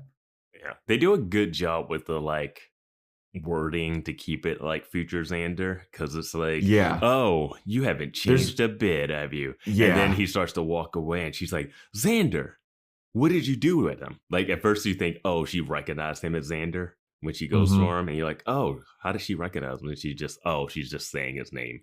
Yeah, there's 2 fake outlines of like, you haven't changed. Oh, you're always like this and all this stuff. Where it's like, oh, this could be Xander from the future. And I was like, the future Xander is real abuse. Like, oh, yeah. He just like opens up his trench coat. He's got a frying pan ready to go. I don't leave home without my frying pan. It's like his steak. He's like, I enjoyed it the first time. I'm going to enjoy it again this time. He wheels out that weapons chest that he made for Buffy. It's just full of frying pans. And he also has a CD in there for his CD case. I knew this chest I made for Buffy would come in handy. But no, after the like 2 or 3 fake outlines, which were very good. They were good fake outlines. Yeah. He turns into a giant spooky demon. And he's like, you don't recognize me, do you? And Anya's like, nope. He's like, I'm Stuart Burns. You ruined my life because you were a vengeance demon and you had me sent to another dimension and I was tortured for so many years. And now I've come back to enact my revenge on you. And I'm going to ruin your life the way that you ruined my life. And he slashes at Anya. And Buffy sees this slash. Yeah. The first time. Mm-hmm. And there's a long gap before she interjects. Yep. But I also want to state that he was like, Southside Chicago, philanderer. Like he called himself a philanderer. Like what? Yeah. But it's also weird because as he's relaying his backstory to Anya, like Anya's crying because obviously she's going through it because Xander's not there and also this demon's there to ruin her wedding. And she also seems to have a lot of feelings about not remembering this guy. Like, I ruined this guy's life and I don't even fucking remember. Like, I sent him to a dimension and I don't even remember. I'm sorry. Like, it seems like she's like contrite a little bit. She has a little bit of that, but then it's more like him telling her that he showed Xander fake nightmare visions, and that's all it took. Well, he was like, I showed him some phony visions from his future, and it was enough to scare him off. And Anya's like, that's all it took? And I was like, dude, yeah, if you saw what Xander saw, I can't really blame Xander. And if this guy was convincing him, would you go like, because I know this, I know I can change it? You know that thing, like that knowledge of knowing it? Yeah, kind of like the Ghost of Christmas Future type of shit. Yeah. Yeah. I don't know. Do you think you would be in that same moment and you'd be like, the frying pan is happening? Dude, you could see when Xander saw that frying pan vision that he was shook. Well, and he's shook rightfully so for, like, it's more, we'll get into it, but it's more family trauma fueled than anything else. Yes. So, yeah. But Anya's like, that's all it took? And he's like, yeah, I guess so. It was easy. And I was like, damn. And then the demon slashes Anya again. And Buffy's like, all right, that's one slash too many. I was like, Buffy saw it the first time. And I was like, oh, she's going to run over it. He has a full conversation with her. And then bitch slaps her again. And then Buffy shows up. And I was like, oh, geez, okay. She starts beating up this demon. And like after it slashed her again, Xander shows back up. And he's like, Anya. And she's like, Xander, you're here. And Anya goes over to him and she's like, Xander, the visions that he showed you, like they weren't true. And Xander's like, okay. And Buffy's just kicking the shit out of this demon. And she runs over to the taxidermy like buffalo that Uncle Rory was showing the cater waitress at the beginning. And I forgot to mention this, like it was wearing a bride's veil for some reason. Yeah. Buffy grabs the bride's veil from the buffalo and then chokes the demon out with it in the middle of like this hullabaloo. Yeah, because the fight has been happening, but it also has stopped. Yeah, because everyone's looking at Buffy beating the fuck out of this demon now. And she chokes it out with the veil. And then while it's like unconscious, Xander walks over with like a pillar and just curb stomps this motherfucker's head with the pillar. And then the whole wedding reception applauds. Yeah, this is the moment where, I'm sorry, we got to get into the nitty gritty of the nitpick of this thing, man. One, that column probably made out of styrofoam. It's not a real it's not like a real hard column. That they, and if it is, they moved this thing around. Xander lift that up? Because he hasn't gotten married yet and his back is perfect. Yeah. Oh, yeah, like the fact that Buffy didn't just try to break his neck, she decided to stop mid-fight to grab something to choke it and strangle it. And then Xander hits it with the column. It turns on his back and then he smashes its face, killing it. And when he smashes it, there's like a squish sound like, that's the end of this. Yeah. But then you cut to the wide shot and the demon's still in fully tacked. Like I thought we were going to see like a squished head. There's a little bit of like ooze coming out on the top left of frame or something. So, I mean, it's fine. But like another issue I had, why are they clapping? No idea. What they just witnessed was Buffy strangle and Xander kill one of Yeah, I was waiting. One of Anya's family members. I was waiting for one of the family members, like, that's my cousin Rico or whatever. Yeah, like they just killed what has to be a family member of the circus. Yes. Or like I was expecting like if this happened one of the on demons. stage, if this happened on stage, it'd be like, oh, I guess this is one of their circus performances, right? And you could be like, oh, that's just and then like they take a bow, kind of like at the end of that episode in the earlier season where they had to put on that play on stage and it was a beheaded monster and stuff, and they're just what the fuck was that? Oh, this was all part of the play. Like one of the demons or oh, this is part of our heritage. Like this if it was like a slow, show. like if someone did a slow clap after they killed them and they were like, what? And then everyone started clapping, you'd be like, oh, I guess this is, and then they could have been like, hey, you know what? You circus folk are pretty good people. That was a pretty good show. Like that would have been a fun tie-in, but they just killed this guy off on the side and they just killed a guy. Yeah. Well, I was also expecting like one of the demons to be like, look, see how they treat us? They don't even respect our kind or something like that. Something like, I don't understand how Xander's side of the family is okay with, I don't know. It just seems so weird that they just straight up killed the dude in front of him. Yeah. Like straight up murked a guy. Yeah. You're watching Buffy strangle a demon. Do they think this is like an actual demon and the rest of them are all just circus freaks? Like, I am so confused. Well, they could also, like, a lot of the demons on Anya's side are, like, humanoid looking. Like, they have spikes and horns and all kinds of shit. At least they're bipeds. They look like... This demon's like a big old slug-looking guy. Dofrin, though? The Hoffrin or whatever? Yeah. He looks like a straight-up devil. Yeah. So, yeah, he does. How are we killing that devil, but this other one's sitting next to you? Yeah. I just don't know, man. The suspension of disbelief is wild. For me, if this happened on stage and they played it off like a circus-like performance, then I would be like, fine. But this didn't make any sense that Xander just killed one of Anya's family members, it looks like. Yeah, dude. That was wild. Yeah. And everyone applauds. Except for Xander's dad. Except for Xander's dad, and I think Cecily doesn't applaud. I think you can see her. Maybe you see her here, or maybe you see her later when another fight breaks out. Yeah, I was about to say. So Xander's dad gets up and he's like, look at all this. Look at all this fucking damage you people did. This is insanity. And you know what? I'm not paying for any of it. This isn't my fault. I'm not paying for this shit.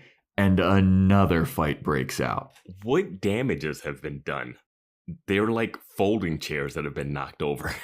Yeah. Like, what? Maybe he's not getting like his cleaning fee deposit back or something because there's goo on the ground from that demon's brain that just got curb stomped. They're like, you're the only one that's been ordering drinks too for this open bar. Before the wedding. There's a bar in the ceremony room. Like, I love, because I think the reception is just going to be right next to it. I don't know what Xander's dad does, but he is a functioning alcoholic, apparently, if he's paying for this wedding. Right. Also, I thought that it was the wife's father that's supposed to pay for it. Traditionally, yes. But I guess Anya's dad's been dead for 1,100 years, so it'd be a tough ask. Yeah. They never talk about who's going to walk her down the aisle, do they? Yeah, it's probably the Hyman Dofrin. No, he can't because he's sitting in the... Yeah, he's not a part of it. But yeah. And Xander's dad has one fight move. It's to swing a wild haymaker that someone ducks. And it gets hit. Yeah, every move is like, all right, swing, duck. Yeah. He is the true monster of this whole thing. There's people with tentacle goatees, but this guy is the worst. Yeah. Maybe Stuart Burns is worse, but... Yeah. I don't blame Stuart Burns that much. Me neither. I mean, again, especially in the future that we saw of Anya and she had an affair. But so, yeah, I was always wondering, I think I never said this, but I thought something might come back from her past to stop this wedding because she's a vengeance demon and she's getting married. I mentioned that Olaf might show up. You did mention Olaf, yeah. So, Olaf did not show. I would have. It could have been or Olaf. forever hold your peace, and Olaf. I object. It could have been Olaf. He also was sent to another dimension, and we don't know what's happening to him. Yeah, and she cursed Olaf to be a troll to begin with. Yeah. So like, no, she's kind of like Iron Man. Like she can have a cinematic universe of people that she's wrong coming back to like stop her. Well, that's I don't know if all of Marvel. All of Marvel, every villain was like spun off of Iron Man. She's like 100%. Oh, you somebody sold gets a to hold. this place. You sold weapons to this. You killed this. This thing happened. Now I hate you now. Like somebody gets a hold of Stark technology and just goes on a rampage. Yep. Yeah, I think she's caused so much damage in these thousands of years. Yeah. I'm surprised it was only one. Yeah, it could have been a whole army of people. And his plan is actually really, I like this plan. He was like, I'm just going to ruin your wedding. Yep. But then he decided he was going to kill her. Yeah, I was like, let her live in the misery. Well, for a while. I think that he was trying to leave in the trench he was coat. just sitting. He was just standing there smirking at the chaos. Yeah, he wanted to see the fight. He wanted to see it. Yeah, he wanted to make sure that it ended badly. He didn't know nosy cousin Carol was gonna rat him out. Yeah, which bullshit. Again, there's no way that she would have fucking known that. I love how she says it. That guy over there. I'm not gonna come with you to help. I'm just gonna go stay flirt here. with Clem and Krevlin. Yeah, I gotta go save my kid and Krevlin. Yeah. Yeah. So after the second fight breaks out, Anya's like, everybody shut up, sit down. This wedding is gonna happen. Sit down. And I was like, word?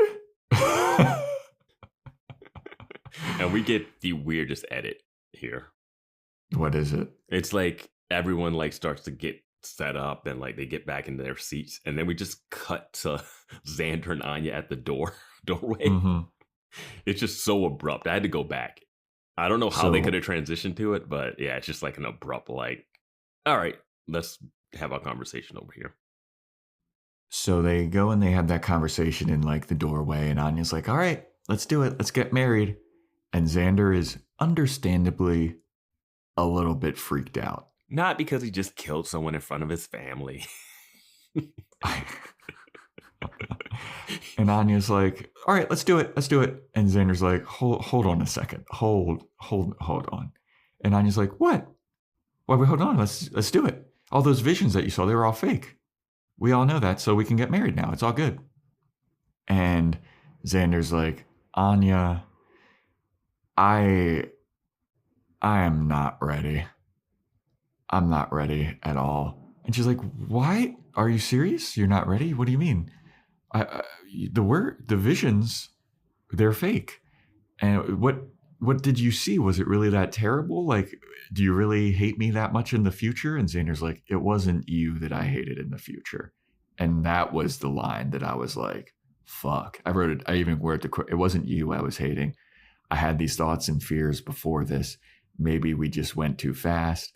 And Anya's like, no, dude, like it's all fine. Like it'll be fine. Let's just get married.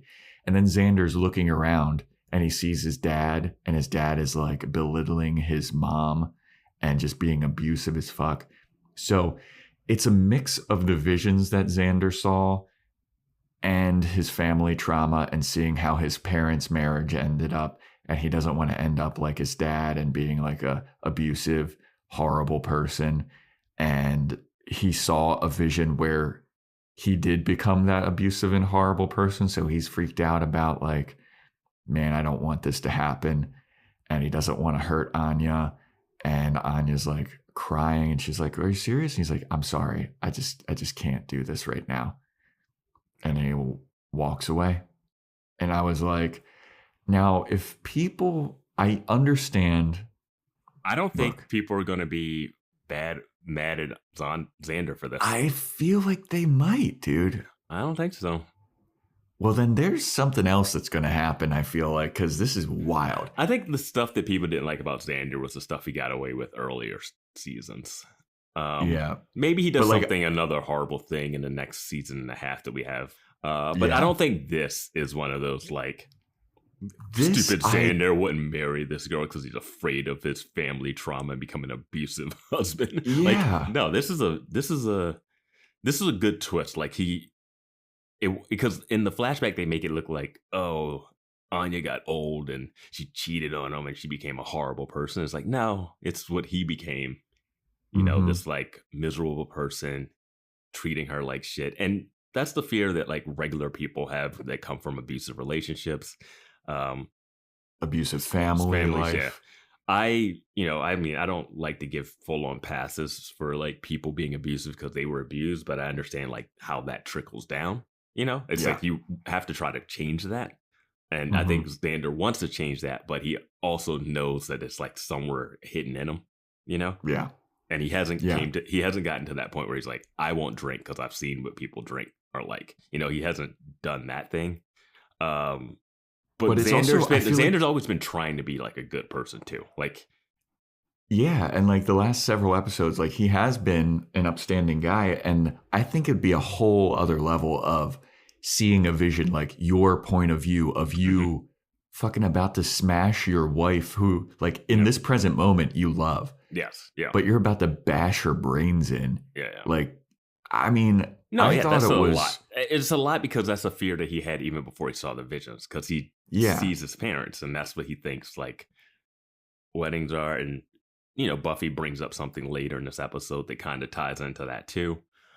But yeah, you always hurt the ones you love, right, Vance? There was something we were talking about, and I was like, it's amazing that someone bounced back from that. Love Actually. The guy who gets cheated on and he just falls in love again, like immediately. Yeah. Like he has no repercussions. He doesn't know, like, you know what? I'm not going to jump into a relationship. He's like, yeah, I don't know this woman. Love her. All in. Well, even if Xander didn't have these visions, even if he didn't murder a demon or whatever, if it was just like the family brawling with Anya's demon pals, Anya being like, all right, sit down, everybody, we're getting married. Like, this is unreasonable of Anya to be like, let's go through with this right now. I don't think so, because they also talked about last episode, the wedding isn't the marriage. So who cares if the wedding is messed up? And also, you live in Sunnydale. What did you expect to happen? Maybe if you want this to go well, don't invite Buffy. Yeah, dude. Buffy. Maybe if you want this to go well, elope. Yeah. No, then they would end up fighting something on the road. Yeah. They just can't. But I also gotta say this too. Great acting here. Great emotional beats. Xander being freaked out, really good. Anya being heartbroken, really good. Like this was an excellent emotional scene, and I totally see people's points of view. I see why Anya would be heartbroken, but I'm just like, man, it's a little unreasonable to be like, let's go through with this wedding right now. It's like, I just murdered a demon. But they murder demons all the time. Like, it's nothing. Dude, come on. They dance at the bronze after fighting demons. Come on. Like, that's nothing. I mean, Xander, he could have been like, can we try again tomorrow? Like, weddings don't work like that. I know you have to put a deposit. I get it. But like, why not just if you're going to get married, just get it over with today. Like, you do not want to extend this family visit any longer. Fair. Yeah, that's fair enough. You just get it done. But I don't know. Xander has this family trauma.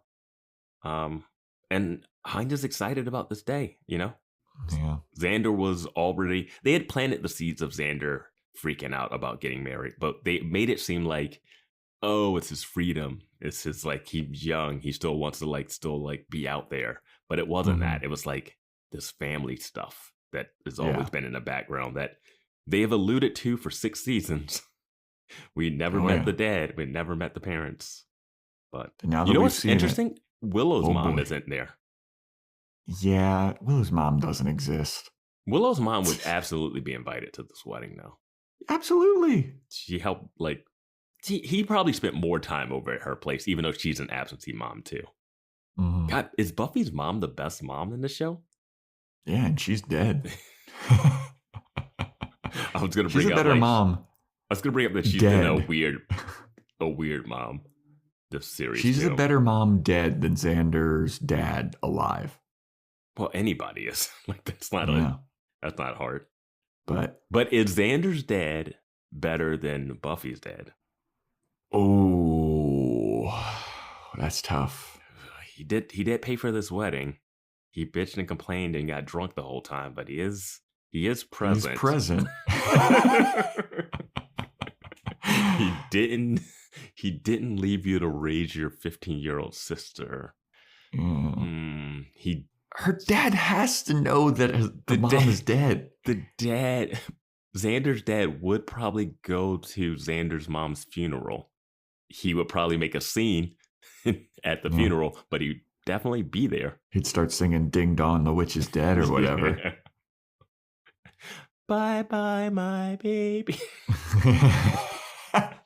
Baby, goodbye. My baby. Such a weird funeral song. Listen to our Love Actually podcast. Love Actually is like really traumatized us, hasn't it? And I've seen Love that Actually movie. is our Xander's dad.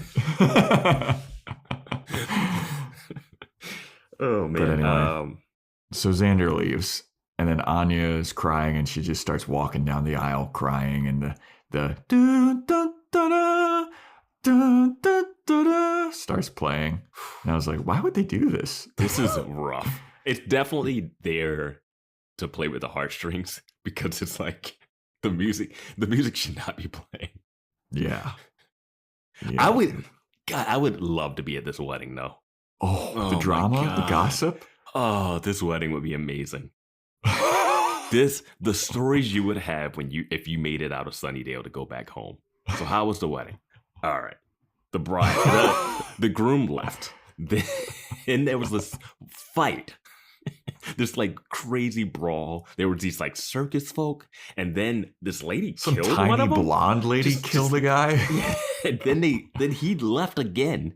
Then the groom showed up, curb stomped it with a pillar. Then he left again. Oh my god, the dad gave a toast to his wife that just like ripped her. It would be amazing. Yeah, dude. The stories would be wild. Oh man. Clem's gonna have a lot of poker stories. Oh my tell. god. Yeah. Poker table stories. What'd you do this weekend? Oh, I went to a wedding with the Slayer and she killed some guy. Man. Yeah. Yeah, normally it's like, the wedding was fun. They got married. We had some drinks, party. It's fine. Yeah. Man, this one would be epic. Oh, yeah. So then we go to the Scoobs after Anya walks down the aisle sobbing. Scoobs are meeting back up at Buffy's house. And when I say Scoobs, it's Buffy, Willow, and Dawn. And they're all talking about, like, I wonder if there's anything we can do for Anya. And Willow's like, Anya told me that she wants to be alone. And they're all like, yeah, we get that. Yeah, if Anya says she wants to be alone, we'll just let it happen. But if Buffy comes back from the dead and needs some space, we're like, no, let's hang out with her more. Here, let's make some pizza. Yeah. Let's watch a movie. All right, a movie night will fix Buffy's being ripped from heaven. Heard that there's a Charlie Chaplin marathon going on at the local cinema. You like that kind of shit, right? Yeah.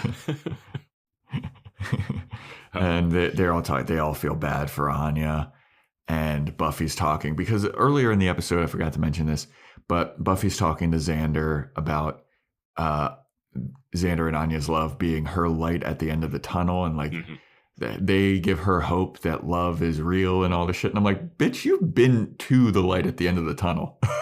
Well, she says they were supposed to be my light at the end of the tunnel. Guess they were a train.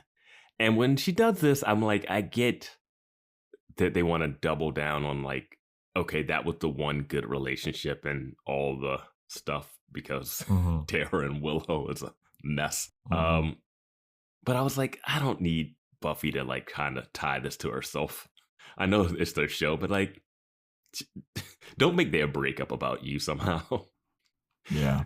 They were giving me hope, and now I don't have it because their relationship's gone. It's like, sure, but anyway, Willow, how are you doing? And I know, and then Willow says, I should hate Xander, but I hope he's okay. Yeah, she said something like that. Yeah, Yeah, and I I was feel like, like I should hate him, but I can't, or something like that. yeah, I'm like, did you guys not figure out? Did you not see like a demon that you guys had to fight, and he got his mind messed up, and it wasn't an easy decision? It wasn't like he was like, nah, I'm out. Yeah. Like, this hurt him so hard to do this. Yeah, this was a tough decision. Like, he's trying to prevent harm for Anya's future. Well, the one thing he doesn't say like, he's like, I'm not ready. But there's never a, will you ever be ready? I was wondering if I wanted that. Like, it's just like, I'm not ready now, but eventually I will be. And they never. This isn't. I was like, this doesn't seem like a breakup. This seems like I'm not ready for this right now. Yeah, I just wanted Anya to be like, so when will you be ready? Or something there. Because it's like, is he ever going to be ready? Because like, what would change in a year, 2 years that would make him think, oh yeah, this will work? Yeah. Because they're not going to therapy, and they all have trauma issues. They all have deep-seated problems. One, they live on a hellmouth. Get off the hellmouth. That's step one. Step two, you're going to be fighting demons that come back for Anya all the time now. Yep. This is just the first one. You had a troll. Yep. The troll was the first one, but that was because Willow was addicted to magic and doing weird magic stuff. But yeah, more people are going to come after Anya. Like, she's got 1,000 years of messing people up. So. Yeah. Well, like, even with trauma and all that shit, like, they have trauma from fighting demons. But if take out the demons, Xander just has family. Yeah. Horrible family life, dude. Like, terrible. And like, seeing it, like, we've always heard about it, and like, we know that Xander slept outside on Christmas in a tent or whatever. Which is real brutal, man. Sleeping outside when vampires out there. Yes. Like, that's the immense episode. Yeah. Yeah, immense. It's like, what am I going to take my chances? Outside with vampires roaming around, or inside with my drunken family? Right. Vampires, here I come. Like, that is a bleak childhood. Yeah. So he's fucked up already. Yeah. So then Buffy and Dawn and Willow, they all are like, I wonder where Xander is, because we don't even know where he went. And then we see where Xander is, and he's in a motel on the bad side of town. It'd be so funny if he went to one of those vampire suck job places. I just want to feel something. I hurt myself today. But yeah, he's in this like real rundown, dinky, shitty looking apartment or motel room, and the guy's like, hey, it's not nice, but you know, it'll do for tonight. And Xander's like, okay, whatever, I don't care, just leave me be. So he's staying there. Then we go to Anya, and Anya is in a black void. That's where Daphne's from. That's what I'm used to. She hangs out at Daphne's place, which is a black void, infinite black void. You know what I was missing? I really wanted him to talk to Willow and be like, hey, you sure you don't want to do the Avengers thing? Offer still on the table. Yeah. I wanted to see them have an exchange. I wanted that exchange, and I also wanted a Cecily and Spike exchange. Because we didn't get that. Yeah, that's true. Yeah. I wanted a Daphne and Willow like, hey, remember me? Remember I tempted you? I asked you if you want to be Avengers Even? Like a Joyce, like, dude, how could you forget that? Yeah. Yeah, you're Willow. Dude, offer still on the table. Yeah. Got a great resume. Super cool stuff. I would have taken all of that over, here's a box gift with tentacles in it and yada yada. Like, give me the Willow. I don't need Willow just. Yeah, I don't need Willow the Terra. Like, oh no, I'm not really in the Magic game anymore. I'm not really doing. Oh, that sucks. Well, I mean, if you ever do get back into it, if you ever need to make some extra cash to pay for your friend's house that you're staying in. God damn it, dude! It's unbelievable that no one's paying rent at Buffy's. That's so nobody doing chores, nobody helping at all. Just helping. God damn it, dude! Just helping. I know we ragged on that at Discord, but like, it's still unreal to me. Like, that's so fucked up. Lazy asses. Not taking the trash out or doing the dishes. Bare minimum. God damn it. But yeah, so Anya is with Daphne in the Black Void, and Daphne offers her a tissue to help her cry, wipe away the tears and all that stuff. And he's like, hey, are you okay? And Anya's like, I'm tired. I'm tired of crying. I'm tired of being heartbroken. And I'm just so tired. And then Dauphin's like, well, what did you expect to happen? This is bullshit. Like, you let Xander domesticate you. I love that terminology. Right? I think she domesticated herself because Xander was not even trying to date her at the beginning. And it's not even like Xander domesticated her. Like, the amulet getting smashed domesticated her. That's what turned her back into a regular person, right? She turned herself into it, but then the amulet got smashed, and then she became like a straight up human again, which is weird because I don't know. It's interesting because I thought she took a different form because she was older, but I guess she turned when she was permanently 17. I guess I thought she made herself younger. I don't know. Yeah, but yeah, he's like, yeah, Xander domesticated you, but need I remind you that you were once a very powerful vengeance demon, like the best in the biz. I gotta say, your work was top notch. And I did not want you back. Yeah. Until now. You can hop back into the game and be a vengeance demon again if you want to. I can give you all of your power back, and it'll be fucking rad. So, offers on the table. And then it cuts to Anya, and Anya wipes her tears away and she looks up at him, and it really looks like she is considering this. She's contemplating this, and the episode ends there. Now, this is where it took, like, I walked away from my notes, walked away from the episode. I did my debuffification that I do after watching Buffy the Vampire Slayer. And then I was like, you know what? I hope Anya learned that vengeance is bad, considering that someone she vengeance demon came back to ruin her life. Yep. So it's going to be weird if she goes straight back to being a vengeance demon again. Like, the reason why she isn't married right now to the love of her life is because someone that she punished and sent to a dimension to be tortured for a millennia or whatever came back to ruin her life. If she doesn't learn her lesson... She was just freaking out about being trapped in a house because of what Helfrich did. Yep. Another vengeance demon. So... Justice demon. Justice demon. Well, it's also funny because Dauphin calls her a vengeance demon. He's like head vengeance demon.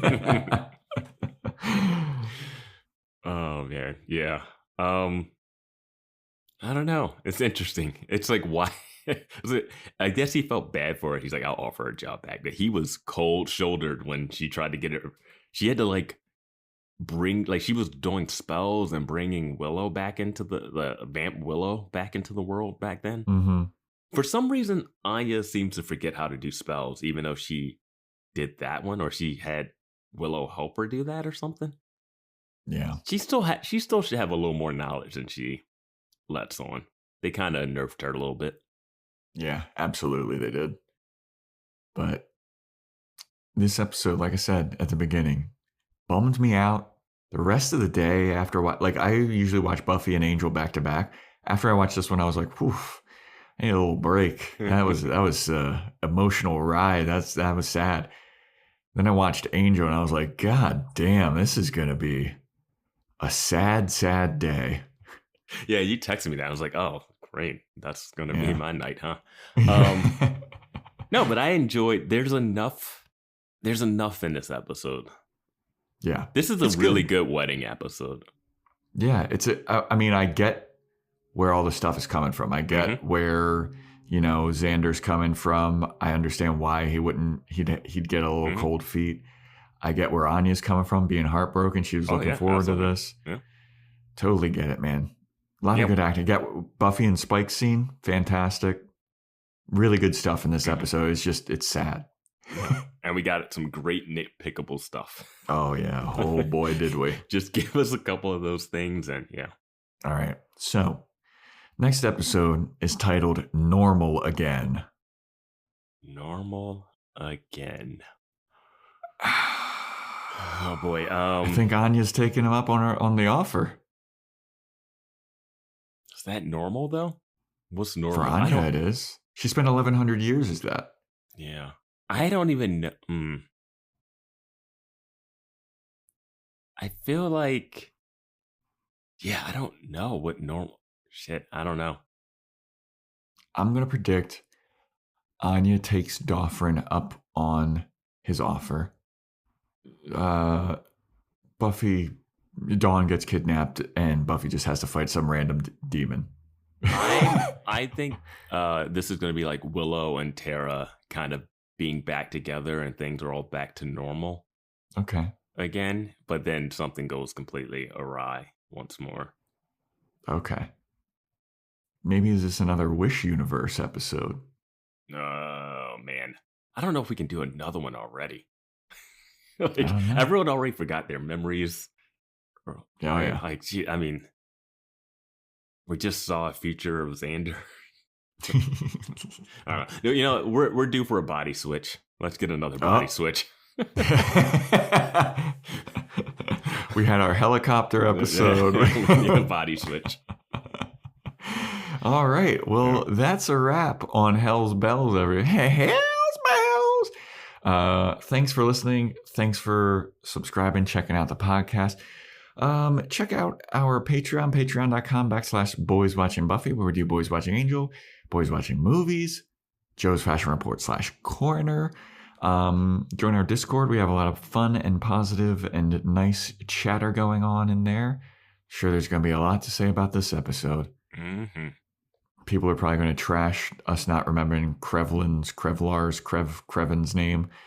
Yeah, I don't Apologies in advance. Apologies in advance, everybody. I just could not remember it. Sorry. I don't think that's going to be an issue. But I'm curious to see where people stand on this episode. I'm curious to see where they stand on Xander's choice here of not getting married and like getting cold feet. I'm curious. Mm. Vance is giving me a very incredulous look. So yeah, join our Discord. If you want to get a shout out, Apple Podcasts, 5-star rating and review, Spotify 5-star rating, send that to us, email us, yada, yada, yada. We got our Amazon wish list. We got merch. Get some merch, everybody. And follow us on Instagram at Boys Watching Buffy. The email is boyswatchingbuffy@gmail.com. And stay tuned next time for when we talk about Normal Again.